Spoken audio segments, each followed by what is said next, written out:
Welcome to the Solo Podcast. My name is Tom L.C. Ship. I'm Jack Gleason. And I'm SK. So I'm rewatching Breaking Bad with my dad and stepmom because she hasn't seen it, and so we're very giddy. Well, how can you be rewatching it then? I'm rewatching it. She's seeing it for the first time. We're very giddy because when you watch something like that with somebody who hasn't seen it, you kind of get to re-experience seeing it for the first time through them. So it's a lot of fun. And we recently watched season 3's Fly episode, which a lot of people hate. That's the one with the fly, right? No. Okay. Just checking. I can understand why people hate it. I don't. It's one of my favorite episodes. Really? I thought it was It's what you could consider something called a bottle episode. Do we have the definition for a bottle episode prepared? I don't know what that is. So a bottle episode is designed to take up as little money as possible. So that's it? That's the only definition? Budget restraints, according to TV tropes. I always thought part of what... Is there a more reputable definition? Yeah, So really. it keeps production costs down because no one needs to scout locations, build new sets, or create fancy CGI graphics. They're a chance for a slow, characterization-filled episode before/after a big special effects-laden action episode. Of course, all this doesn't mean the episode will be cheap, but that it's meant to be. Yeah, Usually the single location. Yeah, Usually. that's the other thing. It's like it usually is like one location, limited amount of characters, not a lot of big sequences. For the ones that are well done, like the Fly episode, you get a lot of character development and you get to dive into what the characters are thinking and feeling at that moment. And in Breaking Bad, that's not something you really get any of the characters ever get time to do because there's always the next crisis to deal with.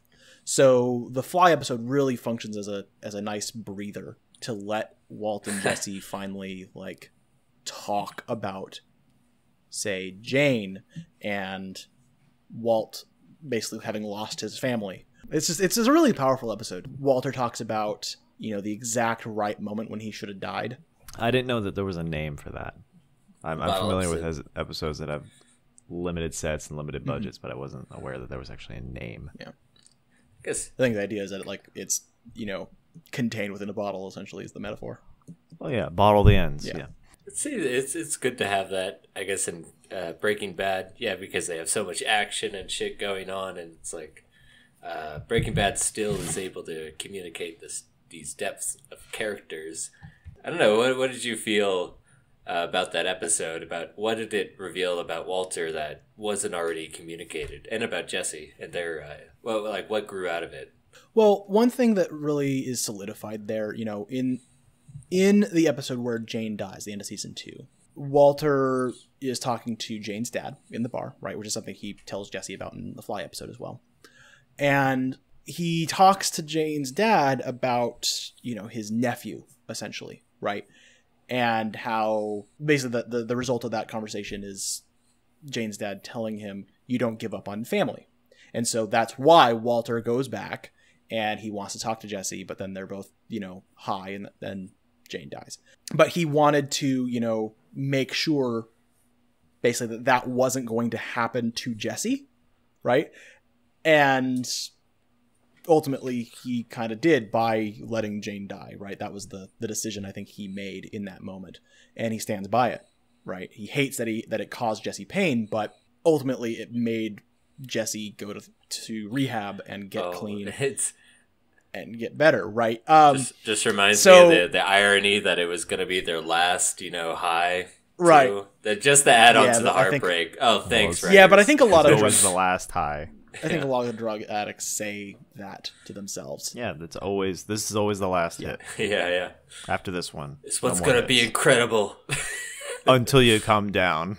And so he basically, says, I'm sorry about Jane. He recognizes that Jesse's hurting and stuff. And it solidifies how Walter feels about Jesse, in that he sees him as kind of a son-like figure, right? So the Fly episode is an example of like doing it well.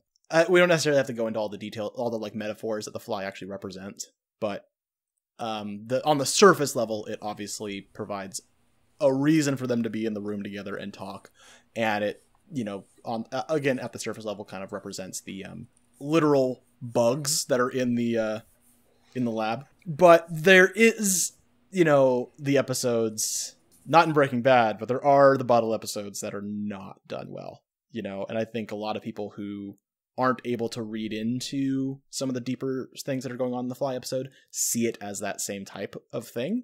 And that is the types of episodes where literally nothing happens. There's no consequences. Nobody, talks to each other about anything meaningful. It's just a one-off episode. And maybe it's fun, but usually it's very obviously done for budgetary constraints and it feels cheap. A really good example of this is something like a clip show episode. Nobody likes those. Like a rehash episode. It's all yeah. flashbacks. Yeah. It's I like Scrubs. Yeah, Scrubs does it. Well, I like when they go back to the memory and they change it to make it more ridiculous. Yeah. So. Well, that's and that's a way of kind of circumventing that, right? It makes it feel like it's a clip show, but it's actually new content. There was an episode of It's Always Sunny in Philadelphia called The Clip Show, and they do the clip show bit for like the first 3 minutes, and then after that, they start misremembering the scenes, and they have to react them the way they remember them, and then they start warping reality because no one can remember what actually happened, and then they start getting confused about what's actually happening right then and there. And I was like, I'm going to be really pissed if It's Always Sunny does a fucking clip show episode. Yeah. 3 minutes in, I'm like, okay, I see the bit now. Yep. Yeah, okay. yeah. Everyone's remembering themselves taller and handsome.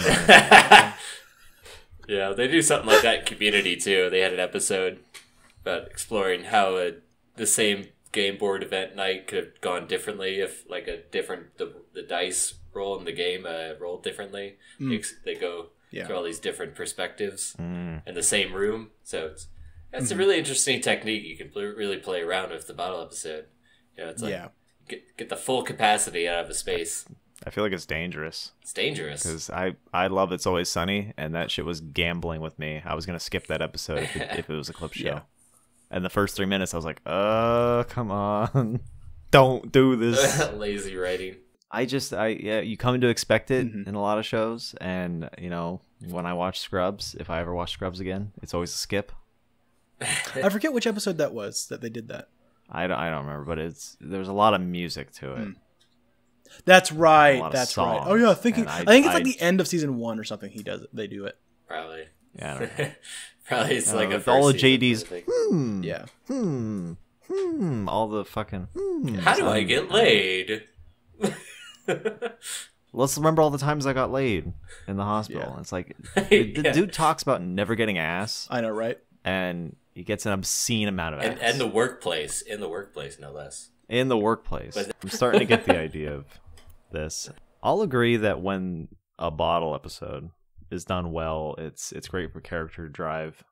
The one thing now that I'm thinking about it, the one thing I kind of noticed about episodes that are really, contained like that, I forget what the show's about. How so? If a bottle episode like runs on too long, it's like Jesse and Walt. They're having this deep conversation. It's all about their relationships and his cancer and all these things.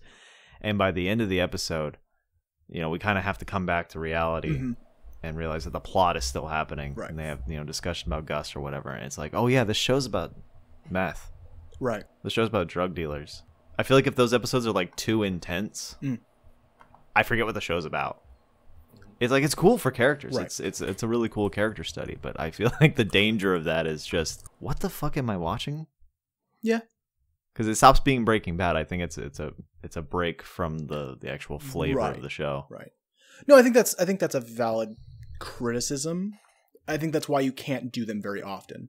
And in not doing them very often, it means that when you do it, it's much more powerful because you can do all the things that you might have wanted to. And it's more powerful. I feel like The Walking Dead did that a lot. Yeah, it's like a common thing for zombies. To the point of it being a detriment. Yeah, but they stayed in one location too long. Every episode has got to cost $10 fucking million. Yeah. So you have that episode of, what is it? Rick and Carl. when Rick's just on the couch, just dying, Yeah. and Carl's just walking around eating his pudding and Yeah. shit, and it's like, I could not be more bored. I know, right? And that, I mean, you're not using the dynamic appropriately because we can't learn anything about Carl because he can't talk to anybody. Right. There's no conflict to play off of. So Oh, it's Carl almost it's died. One thing, Of course he did. It's low budget and it's boring. Yeah. Don't do that. Yeah. Don't do that. I don't like Walking Dead to begin with. And that was just like, that was the one episode I'd seen in a long time. And I was like, man, fuck this show. Yeah. So, You've lost me again. So like what makes the difference between a good bottle and a bad bottle is the dynamics and like what revelations, what new information is gained. Yeah, I think with something like The Fly, you know, we're still progressing. Things are changing between Walter and Jesse, right? Their relationship changes. He finally does confront Jesse outside saying, hey, I'm not accusing you, but it would be very dangerous if you were stealing, right? And so there is development that happens. It just doesn't happen in a very showy, flashy way, which is what we're used to from Breaking Bad. And so to SK's point, it does have a different flavor, but it does at least still develop the characters and make a change for them going forward. So that, I think, is a good bottle episode. A bad bottle episode is one that just doesn't do anything. That has no character development. It is entirely self-contained. It's literally it's the way that TV used to be, right? This is like how TV has kind of changed over the past like 20 years. Is that before TV was supposed to be, you could just turn on an episode and watch it, and that's it. You didn't have to understand anything that happened before. Maybe you have some threads that are continued all the way through, but you know, they're not super impactful. You can understand what's happening in them as well because there's not a huge amount of information involved. It's supposed to be you just turn on the TV and watch whatever's there, right? But with, you know, kind of the 90s and 2000s and I guess 2020s, whatever, we've transitioned to more expect TV to be a continuous series, at least ones that are designed to be that way, which is a lot of them now. I kind of wanted to touch on how it's well used in movies. That's when I think it really shines when it's used well. There are a ton of different examples that are just kind of mostly set in one location, and there's either like a giant external stressor, and that kind of reflects the internal stressor between the characters caught in the location, or they're in one location and there's something boiling, and you're just waiting for it to explode. You know, it reminds me of I guess in a play you got No Exit, who is that? That's Sacha. Whereas basically that's the iconic three characters, a man and two women, and they're basically in hell. But it's just like this room that's just empty except for a few things, and they just have to spend time together talking, and just through dialogue alone they can communicate a lot about their past and their character and their dynamics. But I think it's more impressively done in movies where there's a lot more drama going on. For example, Tarantino uses it in a movie like Reservoir Dogs or The Hateful Eight. Oh, yeah. Or Reservoir Dogs, mainly set in that one, warehouse at the end. Yeah. And you can kind of see them coming in, just kind of blithering back in from a botched robbery job. Mm-hmm. And I'm still trying to think of like what is the magic there of having them come back to one place. So it's like they have to confront each other. They have to deal with all of their conflicts, and just seeing it erupt into violence because you know it will. And you're just waiting for it to happen. Like the fucking end of Hateful Eight was just like the whole time you're just waiting for it to explode. And that's really exciting. It's fucking Bush. What is it? The shotgun shot to the balls from the floor. So he's bushwhacking. That's great. What do you think, SK? Well, I think for the one thing I wanted to jump in on was the distinction between a bottle episode and a film. I think I don't think a film exactly qualifies as a bottle episode. I think it has a restrained budget and is more character driven. So yeah, I think that this is playing with the formula of a bottle episode and using all of its strengths, Right. which is the intense drama that comes from confining characters to a single space or a few spaces. Exam is a chief example of that. Right. 12 Angry Men, another really great one. But I think the real strength of these kinds of films is the misdirection. It's a movie that's not about the thing that it says it's about. Reservoir Dogs is not about a robbery. It's about the aftermath of the robbery. The Hateful Eight is not about the hangman hanging his bounty. It's about her getting broken out. That build up keeps the audience sort of always engaged, wondering when we're going to get to the thing that we're supposed to get to.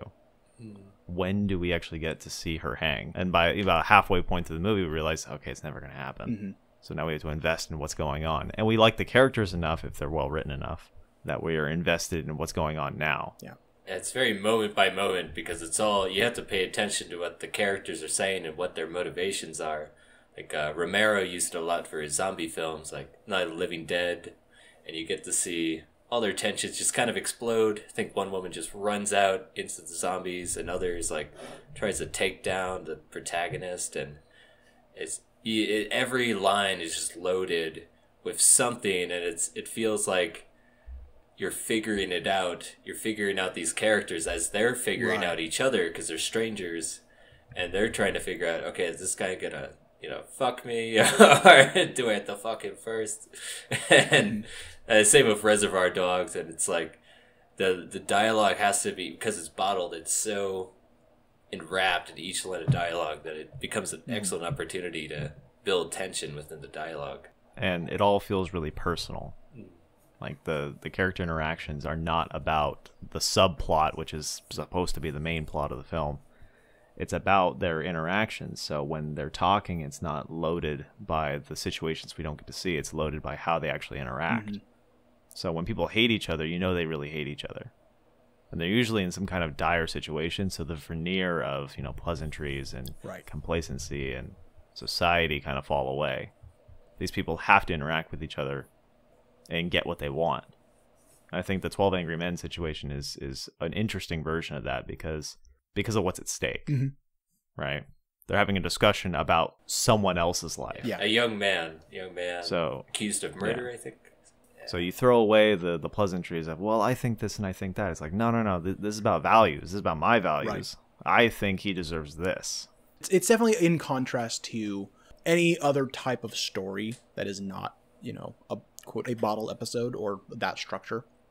Because usually any other story, you're exploring some main plot and the characters somewhat take a back seat, right? They're forced to always be talking about the thing that's happening, right? And not about necessarily themselves or their backstory or anything like that, right? And so you have to explore the values that the story is wanting to cover indirectly, right? You have to do it through metaphor, or you might have a couple scenes here and there where characters explore a value more in depth. But most of the time, you're just dealing with the plot with a capital P, right? And these character type, like driven stories, like a bottle episode, a well done bottle episode, or one of these types of movies where everybody's contained, you don't have that plot with a capital P to rely on. So you're forced to actually, have the characters directly confront each other on these values. And so you actually get a much deeper kind of exploration of where you should or shouldn't be on that line. Even if the story doesn't actually explicitly make, a point about this is where you should be, they have the characters be on either side of that line and, discuss it. And then you're left to kind of make your own judgments, right? It's much more on the nose, and I think that's why it sometimes feels a lot more impactful, because then it's people making really interesting points that maybe you've never heard before. That's why you have so many people quoting stuff from these types of movies, like Reservoir Dogs and whatever else, because these are new points that someone explicitly said about a topic, as opposed to it kind of being explored from a surface level in a roundabout sort of way because the plot was the thing that was really driving what was happening. Tom, what do you think the value of really good dialogue is from these kinds of scenes? Because Tarantino is, he's great when it comes to dialogue. Do you think that the dialogue is what actually makes these kinds of things work? Right, so the dialogue does a lot of the heavy lifting for the story. So the camera is trying to capture the main actions and the perspectives. If it's confined to a space, it's probably trying to go more along the perspective of each character instead of like a global perspective. But really it's the dialogue. So I think with these bottle episodes where there's a lot of tension, they're pulling at all the usual dialogue tricks. Like people, like in Reservoir Dogs, they're trying to establish hierarchies, who has control, how much control they have. Like, the one guy's just going to keep pushing. He wants more. He wants, I know how to just fucking cut off his ear. And other characters are trying to control it. They're kind of lower the conflict. They're trying to raise the conflict. This reminds me of an entire series based around inside of a bank called Casa de Papel, or Money Heist.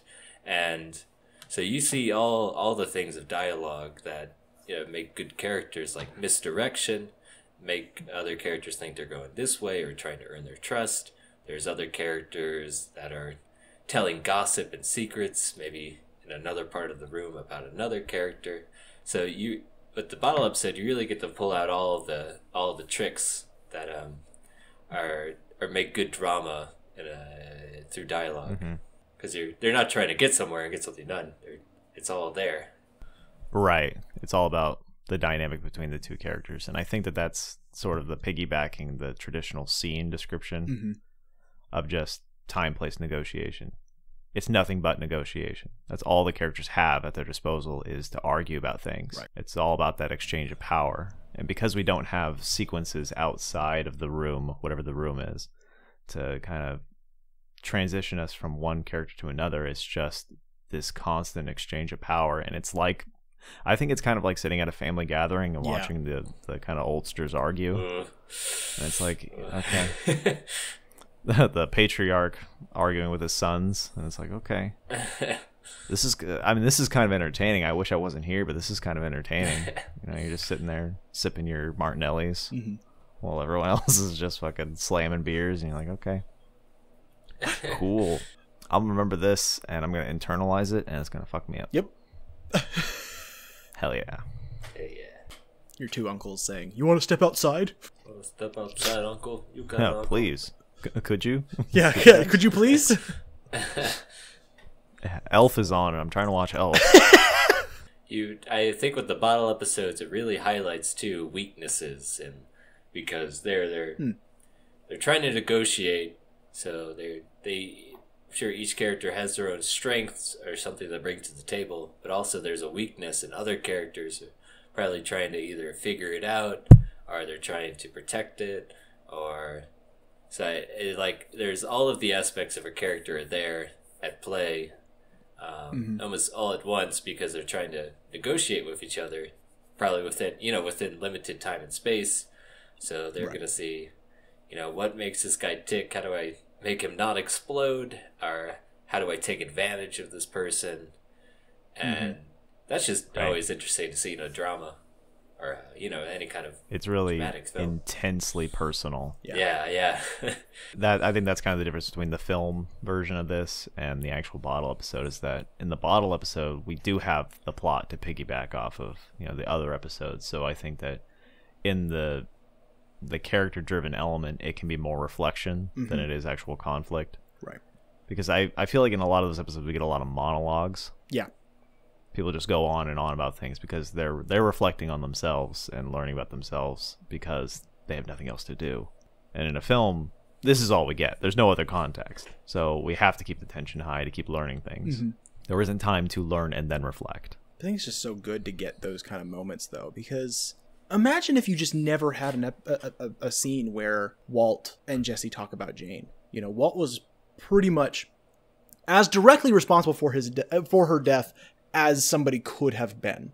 And if we had just never gotten a point where Walter says anything about it, then there would just be that lingering question in our minds, right? There's this like unresolved thing that Jesse doesn't even know about, right? He just thinks that she just died from a drug overdose, right? She rolled off of her side during her sleep and choked to death on her vomit. So, and nobody else was there to know that Walter, unintentionally is the one who kind of pushed her over to not be on her side anymore. Without him saying anything, that would never have come to a head, right? If he hadn't recognized that he was talking to Jane's father, nobody would have known that he ever talked to her, right? Or that he had ever talked to him. So him telling Jesse these things, it gives us this sense of climax and closure to that part of it, and it allows him to talk almost honestly. Walter won't ever actually say he was there, but he can at least say, hey, I talked to her father, and give Jesse something that maybe he didn't realize he needed. It's so powerful because you've been waiting for something to come of that, right? Obviously the two planes crash and stuff, that was the direct result, but you've been waiting for something to happen between Walter and Jesse over this, and now it finally does. And it only happens because they're given that time to actually talk about it and reflect on things. Bottle up and explode. What's kind of funny is that in the bigger context of Breaking Bad is when he let her die, I agreed with him. Yeah. I was like, yeah, this bitch needs to go. And then when the planes, collided, it was like, yeah, Walt, you caused that. Yeah. But I never blamed Walt, In the causality of all things, it's like, yeah, that happened. But I never felt like it was Walt's real fault. Yeah. He helped set off the chain of events, I mean, yeah, if she had died next week in New Zealand or whatever, and then her dad found out about it, and then he crashed 2 planes later, that wouldn't have been Walt's fault. Right. But I don't know what it is, but I always sided with Walt on that. Mm-hmm. It's like, yeah, fuck her. Yeah, fuck her. She sucked. She was horrible. It's funny you say that because awful. I kind of felt that way every time I watched that show, but when I watched it again, right, this last time, that episode really struck me. I got teared up when she was dying, and when the dad was going through her stuff, I was like, oh fuck, oh god. Yeah. It's just it hurt way more than it ever had before. I don't know. I'm on the side of he should have just saved her. If he wanted to be a good person. That's fair. I think he was choosing to. I think that was kind of the point. I don't think it was kind of the point. Yeah. It was a big turning point for him. Yeah. That's when he started influencing things. Mm-hmm. Right. Puppet master. Stop being reactionary. Yeah. So it seems like what you said about in reference to that it's we were waiting for that moment for him to confess to Jesse, Walter, and it seems like when you do a bottle, it's inevitably over time the characters will bloom. They'll reveal their secrets, mm-hmm. even if they don't intend to, or if they're trying to repress it. It's it's just give the character enough time. There's no distractions. There's no guns blaring. Mm-hmm. There's no other tasks to keep them occupied. They're gonna wind up. Right. So I wonder would you guys think if it's a good writing exercise to develop your characters, put them all in a room and see what happens? What would you think about that? I wouldn't put them all in a room, but no, I do that regularly to figure out what a character's really about. Mm-hmm. Tell me more. In the exact same sense, you put 2 characters who have any sort of conflict between them and just allow them to hash it out without the distraction of the plot. Mm-hmm. There's no big monster. We have to put our differences aside, dude, and face the thing. Right now, it's just between you and me, fuckface. Why'd you fuck my girlfriend? Right. Why'd you do that? Why would you hurt my feelings? Usually you have to kind of think about why they're stuck there. Because, in real life, if you were just in a room with somebody you didn't want to be in a room with, you just leave. If you were stuck in a room and were bored, instead of talking to other people, you might just pull out your phone and start looking at memes. So you kind of have to take away the other stuff they might be doing, right? And they do that in Breaking Bad too by introducing the fly and preventing them from cooking. It's set in an era where phones weren't really capable of providing you with an outlet, and they had to deal with that fly, and so they were forced to stay in that that room. So it kind of accomplished two of the things that they needed, right? Put your characters in a parking garage elevator. Yeah. And then cut the power on the elevator. Easy. Do they fucking kill each other inside the elevator? Yeah. Because eventually, you guys can't just sit across from each other. Eventually, they will get into it. You're gonna start just to pass the time. Hey, what's your name? How's it going? How's it going over there? Yeah. Like, hey, fuck you, man. Oh, okay. It sucks. It's just as bad as your side. Oh, no, there's a vent on my side. It's pretty breezy. Put in a broken mirror in there so that whenever they see themselves, they're just broken. It just reminds them how broken they are. Wow. I think if there was a broken mirror, they might kill each other. Listen here, you son of a bitch. I've got the bigger piece of glass. Yeah, well, I'm more dexterous. Ableist. Get out of here with that liberal bullshit. And he fucking flings glass into his eye and kills him. Into his eye. And then the power comes back on. Immediately the power comes back on. What have I done? Jesus Christ, the power was out for 3 minutes! If there's enough tension. But yes, I think it's a good exercise. It is. But the question always becomes when? When does that actually happen? Mm-hmm. Because, in a relationship, an entire plot's worth of relationship, at what point do you have them actually confront each other? Right. And if you're not going to use it, what's the point? Except to find their extreme value. Right. That's funny. What would happen if you put our 3 characters in a room together? We're stuck You'd be there. dead by the end of it. We'd probably talk about a lot of story stuff for a while. And then when about an hour and a half later, when it was insufferable, and we couldn't hang up the Discord, the climax of our hour and a half long movie, I'd sink you. You'd sink me. Oh, you make me go down. Ooh. I ain't gay. Just my poop Go down on me. Ugh. Poop cock. We had this discussion. There's no poop deck. If you're listening and you have shit knowledge, please let us know in the comments. Yeah, if we have any naval boys or gals, I guess. If you're in the Navy, explain something to us. How does a ship work? Is that noise that it makes, is that real? Yeah. Why doesn't it just sink? Is it? Yeah. What makes it float? Don't come at me with that buoyancy bullshit. Science isn't real. Buoyancy is not real. How do the boats not fall off the edge of the earth when they sail too far? Yeah. Get fucking flat earthers. Come on. Rise up. Monsters are just gonna come eat it. They're trying to hide the monsters. I know they're there. Yeah. Who's holding up the flat earth? Think about it. A bunch of turtles or something.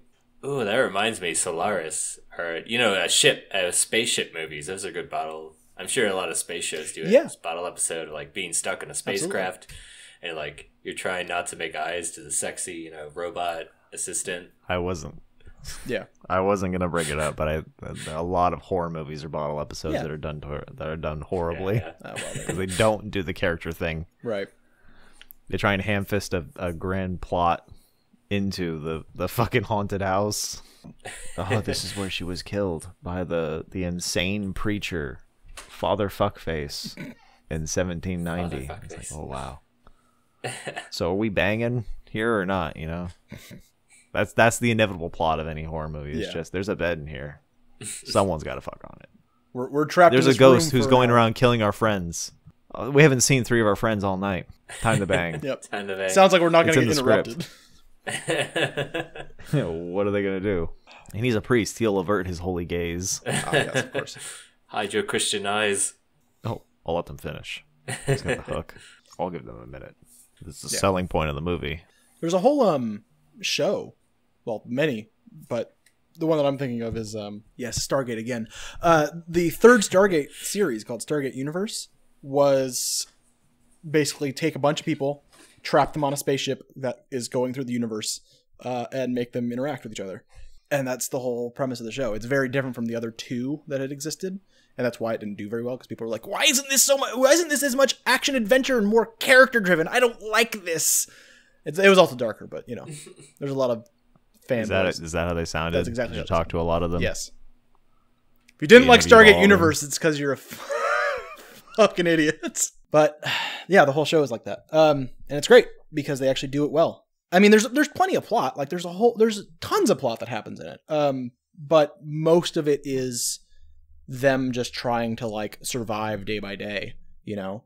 And you do get some horror elements. You get every once in a while they're able to get down to a planet somewhere in the universe. And so, you know, you get some more plot and them doing stuff or whatever. But ultimately they're going down to the planet because they need resources that they can bring back to the ship, because the ship only stays in range of that planet for like a day or two or something like that, right? And before it has to move on because it's traveling through the entire universe. So it ain't got time.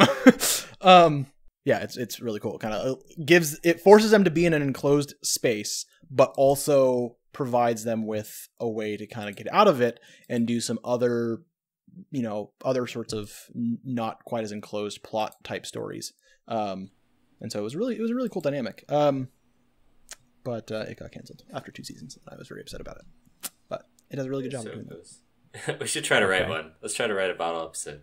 We're not going to do it on the podcast. Next podcast. A couple of interesting characters.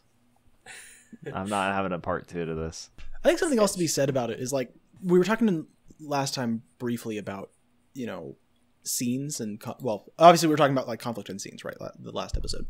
And one of the things I brought up was distinguishing scenes when you have continuous, when I don't know, what's the word? I don't know. I can't think of the word, but transitioning between scenes. Yeah, but I mean, like it's still in the same place. You're still following the same characters. No time has passed, right?